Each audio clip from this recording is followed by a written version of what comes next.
Dear student, आज मैं आपको मोल्ड बोर्ड प्लाऊ यानी मिट्टी पलट हल के बारे में बता रहा हूँ।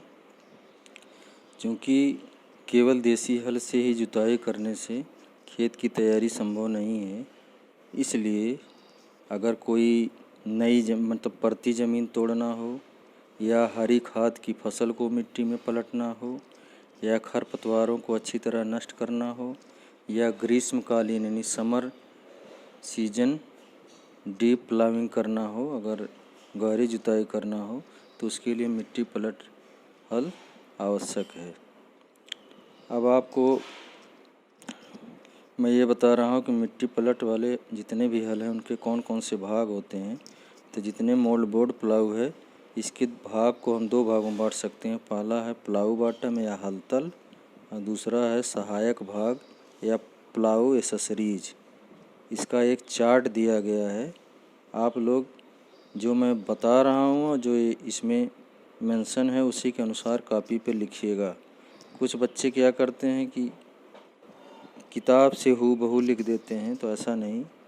तो जो अच्छा होता है इसलिए मैं ऐसा ही वीडियो बनाता हूँ जो आपके लिए एकदम सूटेबल हो। तो आप इसी अनुसार अपनी कॉपी पे नोट बनाइएगा। मिट्टी पलट हल को जो है प्लाऊ बॉटम और प्लाऊ एसेसरी दो भागों में, plough bottom and accessory, Hindi में हलतल और सहायक भाग।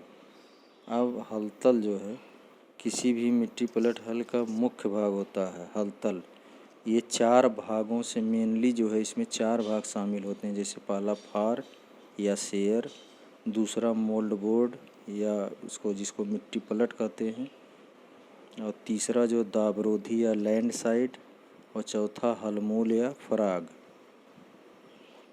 इसके बाद जो इसके सहायक भाग होते हैं उसमें जैसे हत्था है, फिर हरीस है, क्लेविस, गेज हील, कोल्टर, ये हल्के एसेसरी भाग हैं।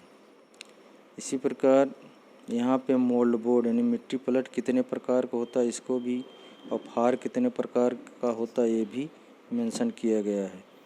तो इसको भी आप देख सकते हैं।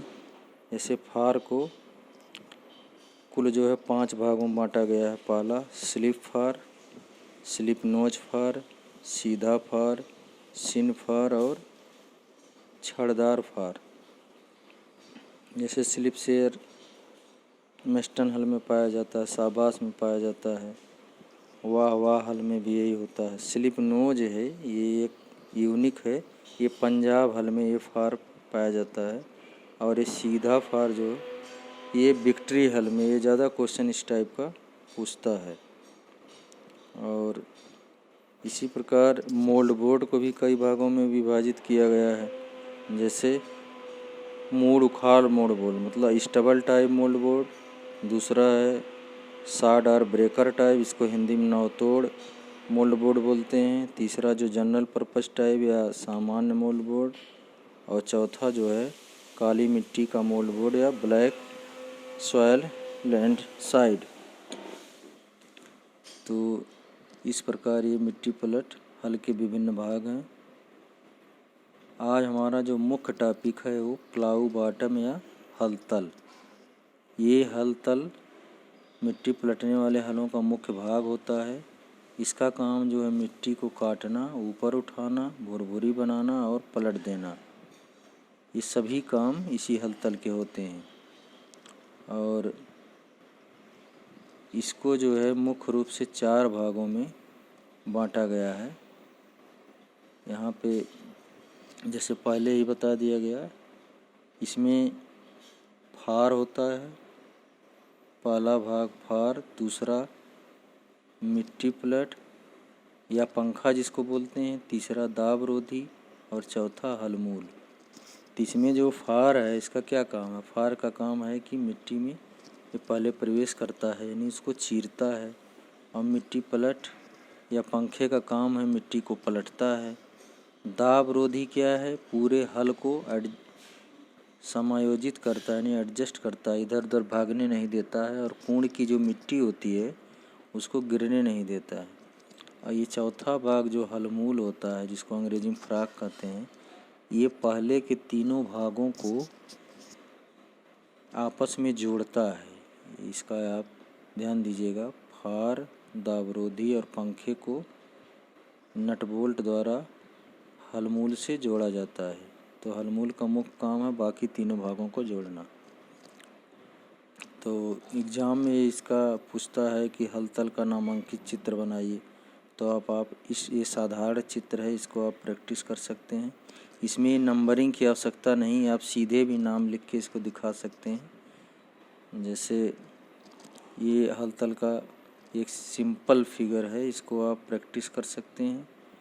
जो किताब में दिया गया है जो चित्र वो भी सही है, उसको भी कर सकते हैं, लेकिन मेरे ख्याल से ये ज़्यादा सिंपल है। जैसे इसमें नंबरिंग दिया है, आप नंबरिंग ना करके सीधे जो है लेबलिंग कर सकते हैं। जैसे नंबर 1 पे क्या है, ये फार, ये वाला फार हो गया। अब चूँकि फार के 3 भाग होते हैं, फार की नोक, जैसे फार ये मिट्टी काटने वाला भाग है, इसके 3 भाग होते हैं। पॉइंट ऑफ शेयर या फार का अगला भाग नुकीला होता है जो सबसे पहले मिट्टी में प्रवेश करता है। ठीक है, यहाँ पे ये नंबर 2 पे दिखाया गया है, ये फार की नोक है। फिर है दूसरा विंग ऑफ शेयर, यह फार की धार का बाहरी कोना है।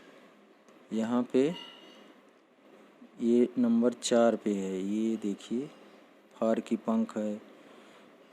तीसरा जो है फार की धार है।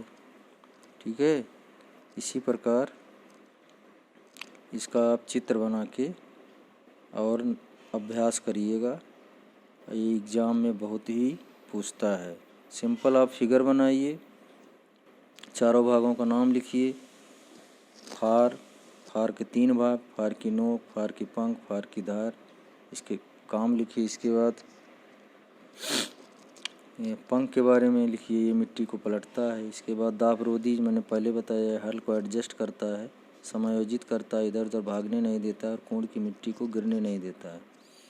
और चौथा जो हलमूल है, हलमूल में शेष तीनों भाग जुड़े होते हैं। बहुत शॉर्ट में इसको आप लिख सकते हैं, लेकिन अब इसमें कुछ टेक्निकल टर्म भी दिए गए हैं, भी आप पढ़िएगा। जैसे यहाँ पे हल का आकार अक्सर आपको लिखाया जाता है। साइज ऑफ प्लाऊ या हल का आकार क्या है।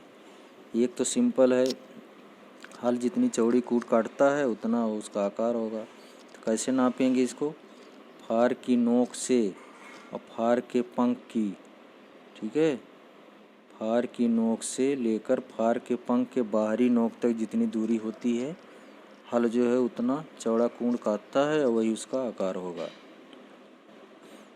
और कुछ फारों में से दाबरोधी, कुछ फार जो है, कुछ हलों में फारों से दाबरोधी की ओर एक पत्ती लगी होती है जिसे गनेल बोलते हैं। अच्छे हलों में ये फार इस्पात के बने होते हैं, लेकिन सस्ते हलों में ये ढलवा लोहे के होते हैं। तो इस प्रकार ये हल तल का आप एक नामांकित चित्र बना के और कापी पे लिखिए। चारों भागों को जरूर लिखिए। इसमें तो केवल एक भाग दिखाया गया है, 2 भाग। एक तो हलमूल देखिए दिखाया गया, इसको फ्राग बोलते हैं अंग्रेजी में। ये ढलवा लोहे का बना होता है, ध्यान दीजिएगा। इसका मुख्य काम है हल तल के तीनों भागों को आपस में जोड़ना। दूसरा फार दिया है, तीसरा और चौथा इसमें नहीं दिया गया है, तो इसको मैं ऐसे ही बता दे रहा हूँ। तीसरा दाबरोधी, दाबरोधी का काम है हल को नियंत्रित करना तथा कूड़ की मिट्टी को गिरने से रोकना। तीसरा है दाबरोधी और चौथा है पंख, फार की पंख। तो फार की पंख का मुख्य काम है मिट्टी को पलटना। तो इस प्रकार आप इसको ये कॉपी में लिख कर याद कर अच्छी तरह से इसको तैयार करिए। Thank you.